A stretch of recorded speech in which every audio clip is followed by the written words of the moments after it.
अस्सलाम वालेकुम students, welcome to my channel student life. आज मैं आपके साथ साइकोलॉजी 101 के लेसन नंबर 32 को डिस्कस करूंगी। इसकी हेडिंग है पर्सनैलिटी। ये 31 का ही कॉन्टीन्यूस पार्ट है।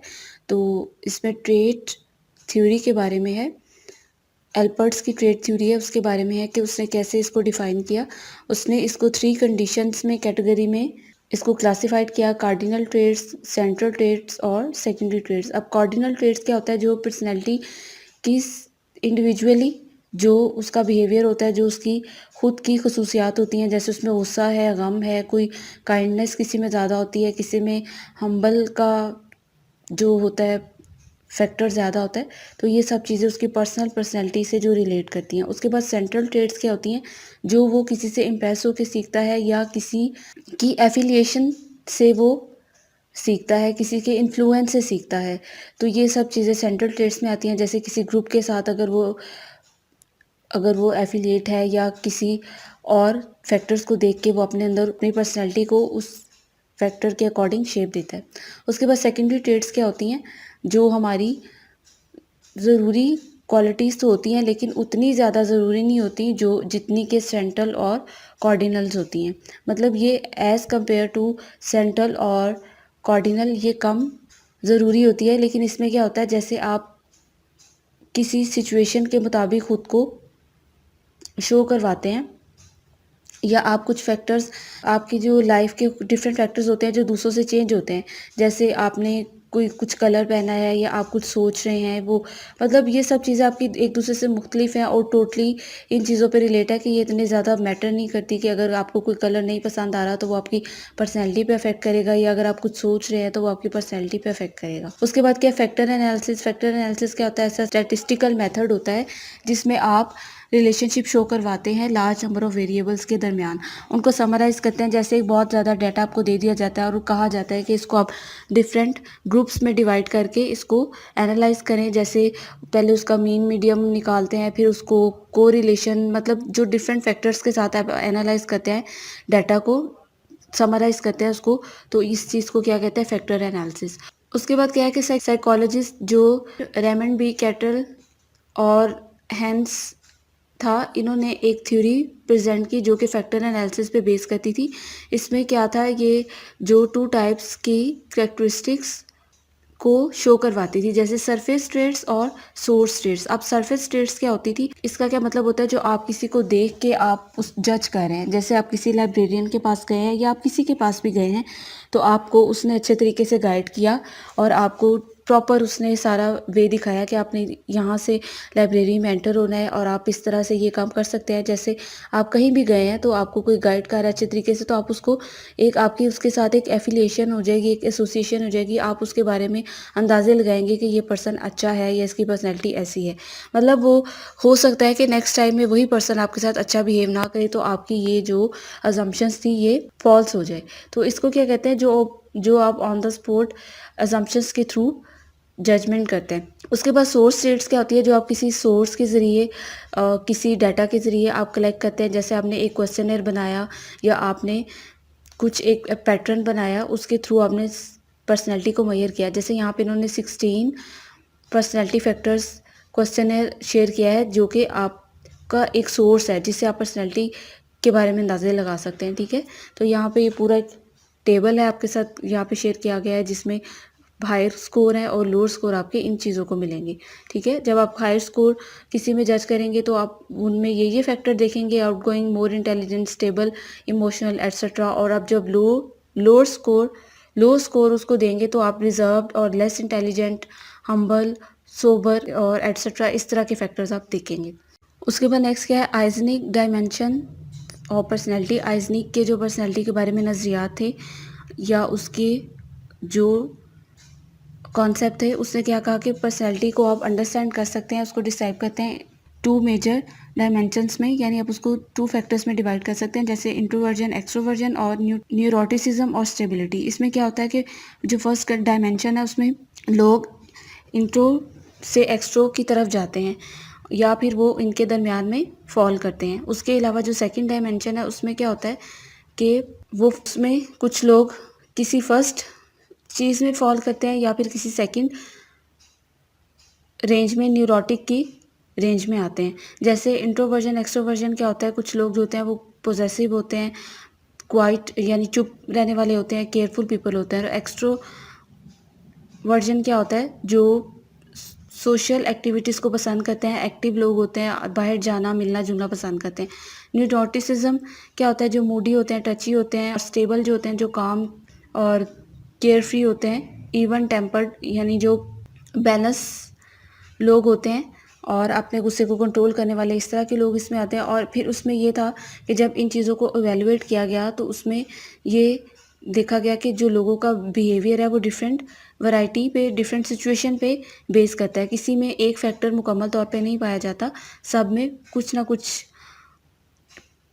इन चीज़ों का मिक्स ज़रूर होता है। उसके बाद क्या है, जो इसके बाद जो रीसेंट अप्रोच आई इसको अंडरस्टैंड करने के लिए, उसमें 5 फैक्टर्स थे।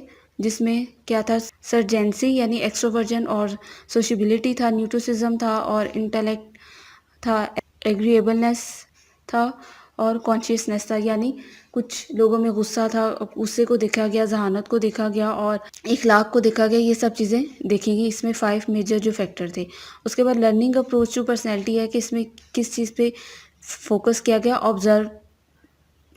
ऑब्जर्वेबल जो फैक्टर्स हैं उन पे फोकस किया गया। यानी अगर आप किसी की पर्सनैलिटी को मेजर कर रहे हैं तो आप उसमें उसकी पर्सनैलिटी को ऑब्जर्व करेंगे, उसकी थॉट्स को, उसके मोटिव्स को, उसकी जो फीलिंग्स है उसको ऑब्जर्व करके उसकी पर्सनैलिटी के बारे में आप अंदाज़ा लगा सकते हैं। उसके बाद क्या था कि एक जो पर्सनैलिटी, इंसान की जो पर्सनैलिटी होती है वो उसके एक्सटर्नल इन्वायरमेंट पे भी बेस करती है और उसके इंटरनल इन्वायरमेंट पे भी बेस करती है। यानी वो कुछ अपनी पर्सनैलिटी के फैक्टर्स इंटरनल एनवायरनमेंट से यानी अपने घर के माहौल या अपनी खुद की ज़ात से सीखता है और कुछ वो इर्द गिर्द के लोगों से सोशल होके या कुछ बाहर के फैक्टर से सीखता है। उसके बाद लर्निंग अप्रोच जो प्राइमरी बेस थी वो क्या थी, क्लासिकल कंडीशनिंग थी, ऑपरेंट कंडीशनिंग थी और कॉग्निटिव लर्निंग थी। उसके बाद नेक्स्ट क्या, बी एफ स्किनर्स अप्रोच। इसमें उसने क्या कहा था कि हमारी जो पर्सनैलिटी होती है वो डिफरेंट बिहेवियर का मजमूआ होती है। यानी हम जो भी हमारे इंटरनल एक्सटर्नल बिहेवियर होता है उसको हमारी पर्सनैलिटी पे असरअंदाज होता है। और उसका क्या कहना था कि आप डिफरेंट फैक्टर से किसी भी पर्सनैलिटी का अंदाज़ा लगा सकते हैं। अगर एक बंदा बार बार एक ही सिचुएशन में आपको मिल रहा है तो आप उसके बारे में ये अंदाज़ा ये राय कायम कर सकते हैं कि वो किस पर्सनैलिटी का मालिक है। जैसे एक स्टूडेंट है, अगर वो हर टाइम आपको एक अच्छी प्रेजेंटेशन के साथ मिल रहा है तो आप उसको पॉजिटिव वे में दे सकते हैं। उसके पीछे ये फैक्टर्स हो सकते हैं कि वो हमेशा से पॉजिटिव रहा हो या उसको पॉजिटिव रहने पे फोर्स किया जाता रहा हो, या जब वो अच्छी प्रेजेंटेशन देता रहा हो तो उसको इस काम पे अप्रिशिएट किया जाता रहा हो। उसके बाद हार्ड वर्किंग अगर कोई है तो उसकी भी ये सिचुएशन है कि अगर वो उसको पुशअप किया जाता हो उसके हार्डवर्क पे, या फिर वो शुरू से ही अगर किसी बुरी बात पे सजा देता उसको दी जाती रही हो तो वो काम छोड़ देगा और अच्छी लर्निंग की तरफ वो आ जाएगा। उसके बाद क्या था, लर्निंग थेरीज। इसमें क्या था कि लर्निंग थेरीज जो है वो ज़्यादा ऑप्टिमिस्टिक हैं as compare to psychodynamic theories. मतलब इनमें ये बिलीव किया जाता था कि आपकी जो पोटेंशियल चेंज है या आपका जो बिलीव है वो आपको डिटरमाइन करता है, आपकी पर्सनैलिटी को शो करवाता है। उसके बाद social cognitive approach to personality था। इसमें क्या था कि आपकी जो पर्सनैलिटी है वो आपकी इनर फोर्सेस पे या आपकी खुद की अंदरूनी जो क़ुव्वत है उन पे बेस करती है। जैसे जिसमें लोगों की सोच, उनकी फीलिंग्स, एक्सपेक्टेशंस और वैल्यूज़ शामिल हैं। उसके बाद इसमें इनर वैल्यूज़ को कंसीडर किया जाता था। यानी आपकी जो अंदरूनी क़ुव्वतें हैं, जो अंदरूनी आपकी जो खसूसियात हैं उनको इसमें ज़्यादा, कॉग्निटिव जो चीज़ें हैं आपकी उनको इसमें ज़्यादा मैटर किया जाता था। आप किसी एक इंडिविजुअल का जो बिहेवियर है वो उसकी पर्सनैलिटी के लिए ज़्यादा इंपॉर्टेंट कंसीडर किया जाता है। उसके बाद क्या, एल्बर्ट बेंडोरा के बारे में है। उसका क्या कहना था कि पर्सनैलिटी जो है वो एक फ़र्द की अंदरूनी क़ुव्वतों पे बेस करती है, लेकिन उसके साथ साथ उसकी जो उसके जो सोशल फैक्टर हैं वो भी उसके बिहेवियर को इम्प्रूव करने में और उसके जो बिहेवियर की लर्निंग में काम आते हैं, तो वो भी उसकी पर्सनैलिटी में मैटर करते हैं। जैसे उसका सोशल फैक्टर है, उसका गुस्सा है या उसकी जो भी फीलिंग्स हैं जो वो बाहर से सीखता है या वो खुद से उनको डेवलप करता है, तो वो सब पर्सनैलिटी में मैटर करती है। लेकिन इसके अकॉर्डिंग भी जो आपकी जो सेल्फ कोग्निटिव पावर्स थी वो आपकी पर्सनैलिटी पे ज़्यादा मैटर करती हैं। जैसे इसके मुताबिक इसने इन चीज़ों पे भी जोर दिया कि सेल्फ एफिकेसी और रेसिप्रोकल डिटर्मिनिज्म। उसके बाद सेल्फ एफिकेसी क्या है, इसमें क्या होता है कि जो आपका ऐसा बिहेवियर जो आपके किसी रवैये की वजह से, आपके किसी अमल की वजह से वजूद में आता है। ठीक है, जैसे आप किसी अपने डिज़ायर को चीज़ को, किसी ख्वाहिश को पूरा कर रहे हैं या वो नहीं पूरा हुई, या उसके पूरा होने पे आपका जो बिहेवियर सामने आता है, वो क्या होता है, वो आपका सेल्फ बिहेवियर होता है, जो आपकी खुद की अंदरूनी सिचुएशन की वजह से आता है। उसके बाद रेसिप्रोकल डिटर्मिनिज्म क्या होता है, जब आप किसी दूसरे फैक्टर्स को इसमें इन्वॉल्व करते हैं, जैसे आप अपने इन्वायरमेंटल फैक्टर्स को इसमें इन्वॉल्व करते हैं कि आपके इन्वायरमेंट की वजह से आपके मूड में क्या चेंज आया, आपकी पर्सनैलिटी में क्या चेंज आया, यानी जब इनर फैक्टर की बजाय आउटर फैक्टर्स भी आपके इन्वॉल्व होते हैं, तो वो आपका रेसिप्रोकल डिटर्मिनिज्म होता है।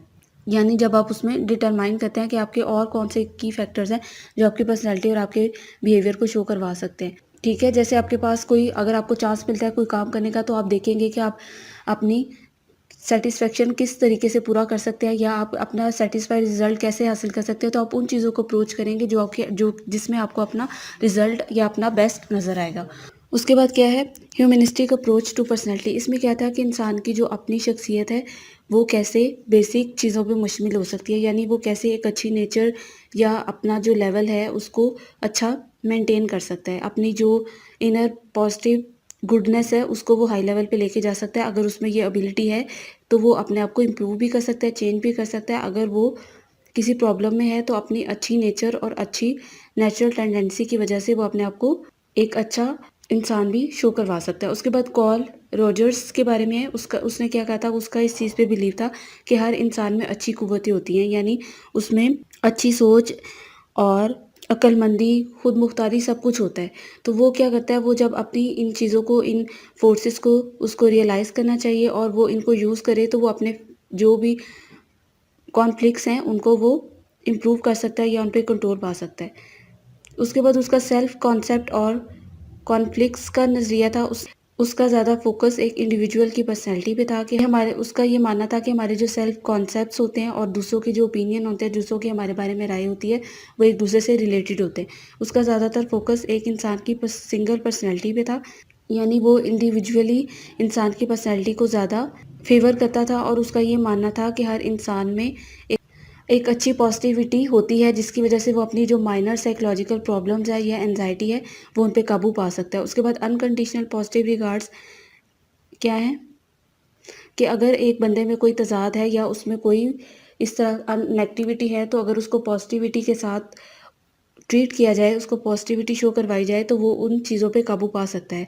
यानी वो अपने सेल्फ जो कॉन्फ्लिक्ट्स हैं वो पॉजिटिविटी के साथ और अच्छे रिजल्ट के साथ उनको ख़त्म कर सकता है, उन पे काबू पा सकता है। उसके बाद सेल्फ एक्चुअलाइजेशन, इसकी थ्योरी जो थी वो सेल्फ बेस्ड थी, इसलिए इसकी थ्योरी को सेल्फ थ्योरी भी कहा जाता है। तो उसमें सेल्फ एक्चुअलाइजेशन के बारे में ये था कि इंसान अपने आप को समझे और अपनी जो भी उसकी जो इनर फोर्सेस हैं वो उनको इस्तेमाल में लाए, उनको पॉजिटिविटी के साथ शो करवाए। अपना जो एवरीडे लाइफ का एक्सपीरियंस है उसको वो सेल्फ एक्चुअलाइजेशन के लिए उस कॉन्सेप्ट को देखा जा सकता है। किसी इंडिविजुअल को अगर आपने जज करना है तो उसकी डेली की रूटीन लाइफ को आप देख सकते हैं, और रियलिटी में वो कैसा है या वो उसके साथ क्या हो रहा है, या वो अपनी जो फीलिंग्स हैं उसको कैसे वो एक्सप्रेस करता है। इससे आप एक बंदे की, जो एक इंसान की इंडिविजुअल पर्सनैलिटी को आप देख सकते हैं। उसके बाद बायोलॉजिकल अप्रोच टू पर्सनैलिटी थी।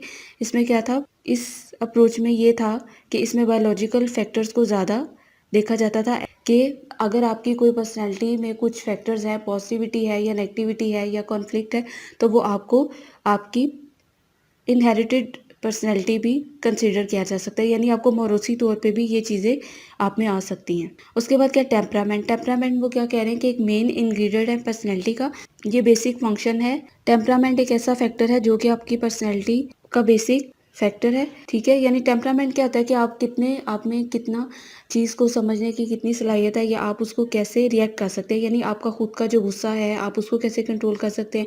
अगर आप कितने काम हैं, आप कितने शाये हैं, आप कितने रेस्टलेस हैं, मतलब आपका जो इनर पर्सनैलिटी का जो बिहेवियर है, आपका टेम्परामेंट क्या है, यानी आप में बर्दाश्त की कुव्वत क्या है, सलाहियत क्या है, वो सब चीज़ें आपके साथ साथ ही आप ग्रोथ होती जाती हैं। कुछ लोगों में टेम्परामेंट कम हो जाता है कुछ फैक्टर्स को सीख। उसके बाद नेक्स्ट क्या है, इनहेबिटेड चिल्ड्रन क्या होते हैं, जिनकी पर्सनैलिटी में कॉन्फ्लिक्ट होता है या किसी को डर या कोई खौफ उनमें बैठ जाता है। जैसे वो अपने किसी पर्सन से घर में अगर खौफज़दा हैं तो वही डर उनके ज़हन में बैठा रहता है और 3-4 साल तक मतलब आहिस्ता-आहिस्ता उनको इस चीज़ को उनके जो पेरेंट्स हैं या टीचर्स हैं उनकी तरफ से उनको बार-बार यही सुनने को मिलता है कि वो लेज़ी हैं या वो शाय हैं या वो डरपोक हैं। तो ये चीज़ें उनके इमोशनली और जो है उनको उनके दिमाग पे असर-अंदाज़ करती हैं और क्या करती हैं वो इन्हीं कॉन्फ्लिक्ट्स को लेके उनकी ग्रोथ होती रहती है। यानी वो इन्हीं के साथ बढ़ते रहते हैं जिसकी वज़ह से जो है उनमें ये ऐसे चिल्ड्रन जो है उनमें इन चीज़ों का रुझान ज़्यादा हो जाता है। अगर बच्चों को इन चीज़ों से निकालना हो तो उनको उनके साथ अच्छा ट्रीट करना चाहिए, उनको समझना चाहिए और इसी तरह जब इस तरह की एज में बच्चे ग्रो करते हैं, अगर उनकी तरफ तवज्जो ना दी जाए तो उनको मसल्स की टेंशन होना शुरू हो जाती है, उनमें डिफरेंट तरह के फैक्टर्स रूनुमा होना शुरू हो जाते हैं। जैसे वो उनकी हार्ट बीट कुछ बच्चों की फ़ास्ट हो जाती है, अगर वो कुछ कुछ किसी चीज़ पे रिएक्शन दे रहे हैं तो उनकी हार्ट बीट बहुत ज़्यादा फ़ास्ट हो जाती है।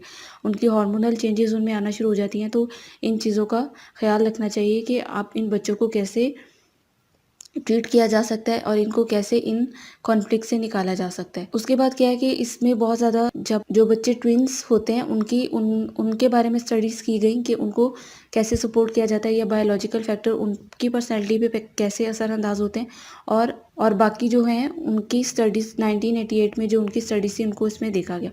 उसके बाद एक सैंपल था 350 पेयर्स ट्विन बच्चों का था जिनको स्टडीज़ किया गया, उनकी आइडेंटिकल हैबिट्स देखी गई और देखा गया कि उनकी पर्सनैलिटी एक दूसरे से कैसे मुख्तलिफ है या वो कैसे एक दूसरे के साथ मैच करें या क्या चीज़ें उनमें कॉमन है। क्या-क्या चीज़ें उनकी पर्सनैलिटी में कॉमन थी, किन फैक्टर्स बायोलॉजिकल फैक्टर्स ने उनको अफ़ेक्ट किया या जेनेटिकली उनमें क्या अचीवमेंट आई या क्या सोशल बिहेवियर उनमें डेवलप हुआ। तो ये सब पर्सनैलिटी को जज करने के लिए किया गया। तो ये था आज का लेक्चर, उम्मीद है आपको समझ आ गया होगा। अब मैं आपको इसमें से इम्पोर्टेंट बताती हूँ। तो सबसे पहले आपने ये कार्डिनल, सेंट्रल और सेकेंडरी ट्रेड्स इनका कॉन्सेप्ट क्लियर करना है। उसके बाद बस आपको उसके बाद ये जो सोर्स ट्रेड्स है और सरफेस ट्रेड्स है और सोर्स ट्रेड्स है, ये क्या होती है? सोर्स ट्रेड्स जो किसी सोर्स के थ्रू आप पर्सनैलिटी को जज करते हैं, क्वेश्चनेयर हो गया, और सरफेस क्या होता है जो आप ऑन द स्पॉट किसी की बिहेवियर से जजमेंट करते हैं। उसके बाद इसमें एक्सट्रोवर्जन, इंट्रोवर्जन ये क्या होता है? इनका कॉन्सेप्ट आपने क्लियर करना है। और उसके बाद उसमें ह्यूमनिस्टिक अप्रोच टू पर्सनैलिटी ये क्या होता है इसको आपने देखना है। और सेल्फ एक्चुअलाइजेशन क्या होता है इसको देखना है आपने। टेम्परामेंट और इनहेबिटेड चिल्ड्रन इनका कॉन्सेप्ट आप ऐसे क्लियर कर लें, जैसे टेम्परामेंट तो बर्दाश्त को कहते हैं, तो इसके बारे में आपको कॉन्सेप्ट इसका क्लियर होना चाहिए। बाकी आप लेक्चर को एक दफ़ा थॉरली सारा ज़रूर पढ़ लें ताकि ऑब्जेक्टिव में आपको काम आ सके। इसमें छोटी-छोटी काफ़ी चीज़ें हैं, तो ये लेक्चर आपका काफ़ी इंपॉर्टेंट है, इसको आप तवज्जो से रेडी करें और उम्मीद है आपको समझ आ गया होगा। फिर भी कोई कन्फ्यूजन हो तो आप पूछ सकते हैं और प्लीज़ चैनल को सब्सक्राइब करें, वीडियो को लाइक करें और शेयर ज़रूर करें ताकि ज़्यादा से ज़्यादा स्टूडेंट को फ़ायदा हो सके। और मुझे दीजिए इजाज़त। अल्लाह हाफ़िज़।